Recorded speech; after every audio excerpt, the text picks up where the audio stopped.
Today, we're diving into something that's been on a lot of people's minds lately: the job market. If you're frustrated with the endless job applications and ghost jobs and you're feeling stuck in your career, you're not alone.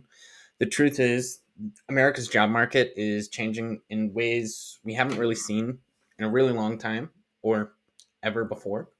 And it's time to get real about what's actually happening behind the scenes. So, in this video, I'm going to be breaking down the honest truth about the state of the job market, what's causing these shifts, and how we can navigate it to find success. Before we get into it, I'm Seth. This is Acquired Salary, the best living through career mastery. If you're new here, welcome. If you're returning, welcome back. I would greatly appreciate if you drop a like on the video and subscribe to this channel, because it is support like this that helps to grow our reach so we can continue to provide you free tools, information, and perspectives to help you live the life that you want. With that, it all starts with the general economy.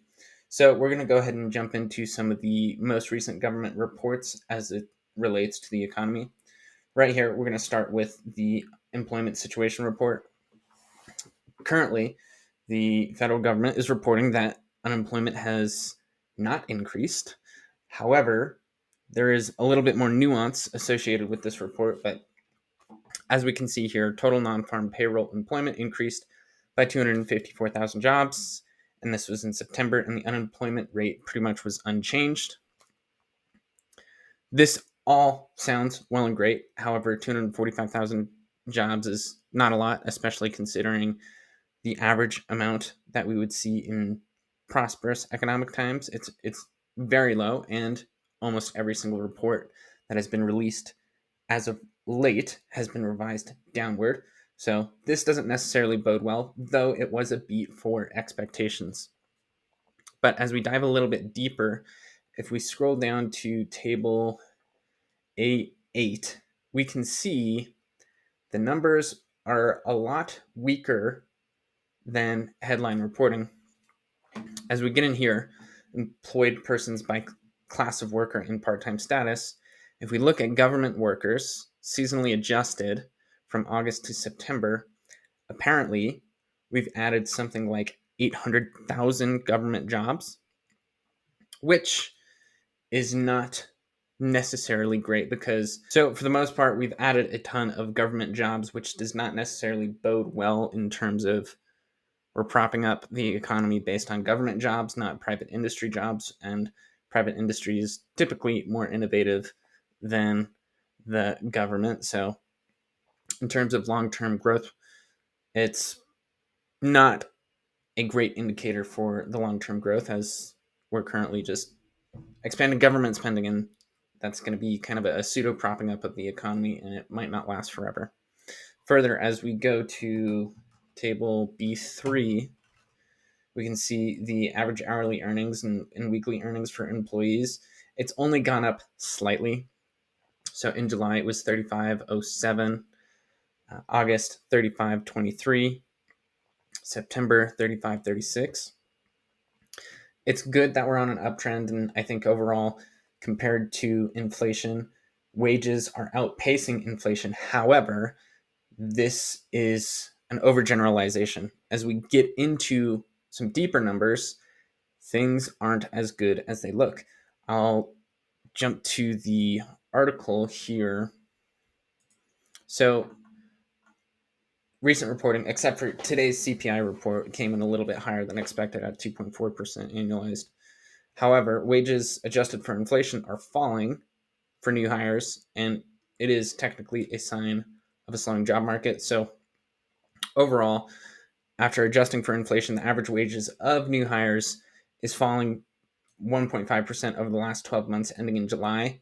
So starting wages were at $23.85, but now they're down to $23.51, which doesn't bode well in terms of giving opportunity to the younger generation so that they can continue to grow and support the economy. So again, not a great leading indicator. It's not necessarily leading, but not a great indicator for kind of the long-term health of the economy at this point in time, more specifically the job market. Because if we have downward pressure on wages, then that means employers have the upper hand when it comes to hiring, which kind of leads into some of the other trends that we're seeing in the job market. Going back to another government report, we can look at the JOLTS report right here. The JOLTS report is one of the economic catalysts that the Federal Reserve uses in determining how they're going to approach their policy. Well, the number of job openings had little change at 8 million on the last business day of August. And over the month, hires changed little at 5.3 million. Total separations changed little at 5 million. So technically, that's 300,000 adding based on those numbers. Within separations, quits was 3.1 million and continued to trend down. And layoffs and discharges were at 1.6 million, which had little changes. This kind of all seems well and great. However, I do not personally put a ton of stock into the job openings report simply because the Federal Reserve has talked about it and they are under the impression that they don't actually take into consideration any ghost jobs. However, based on anecdotal evidence and what we are starting to see more often in the real world experience for job candidates, there is a really high prevalence of ghost jobs. So I don't necessarily trust these numbers, even though the federal government thinks they have enough systems in place to ensure that they're not counting that. So we've kind of covered, new hires, their wages are down, job openings. It says we have a ton of job openings, but how many of those are true job openings? It's hard to say. Technically, the government reporting says unemployment is down or flat. However, if you kind of make the adjustment for those 800,000 government jobs, then it looks like the unemployment rate has actually increased if you take out that abnormal seasonal adjustment of government employees. So, overall, what does this all mean? Well, we're certainly in a slow hiring process. And essentially, the job market is terrible. And this is what we saw in the most recent FOMC meeting minutes. The Federal Reserve was very dovish, even though at the FOMC meeting, Jerome Powell was very hawkish and trying to talk markets down for such a dramatic 50 basis point cut that most of the market wasn't anticipating. Well, during the meeting, there was more concern for the labor market because once the labor market kind of slows down, it's really hard to turn that around versus it's easier to address inflation is kind of the TLDR summary of the FOMC meeting minutes. So the current job market is flooded with ghost jobs. Online applications essentially are obsolete. There is much higher leverage opportunities if you're in the job market to find a job.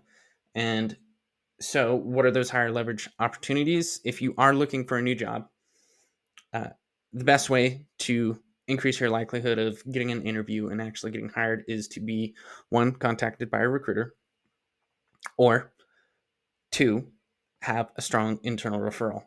And when it comes to getting contacted by a recruiter, oftentimes recruiters are contacting people for temporary roles. And at this point in time, temporary roles are on the decline. And if you have had any discussions with any sort of recruiters for contracting companies, I would highly recommend you ask them how things are going and if they have any other roles open. And if they have any other roles open, you can try and leverage your network to help the recruiter. It's relationship building, right? So if a recruiter contacts you for a role and you apply to it, but nothing comes of it, before you completely close out the initial screening call, I would personally ask the recruiter if they're recruiting for any other roles so that you can look to your network and see, oh, does anybody in my network fit this role and can I potentially give them a referral? Because there is usually an incentive to where you can get a few hundred or $1,000 for giving a recruiter a referral. And this helps to build a better relationship with the recruiters. Further, you can kind of gauge how well the recruiting company is doing based on if they say they have a lot of roles. Often, I would say, at least for the recruiters that I've talked to over the past 2 years or so, It's very slow on the recruiter side of things. So the likelihood that even with an optimized LinkedIn profile, you're going to have a recruiter contacting you is pretty low overall. So the next highest leverage opportunity is going to be your network. You're going to have to build new network connections. That's just a part of the job application process. But as we look at it here, I have a few articles and how they relate to referrals. Essentially, this article is all the way back from 2016, and I certainly think the job market has changed at this point in time. So, if the job market is now even more so in the employer's favor, to where the prevalence of online applications has increased, so more people are applying online, you have even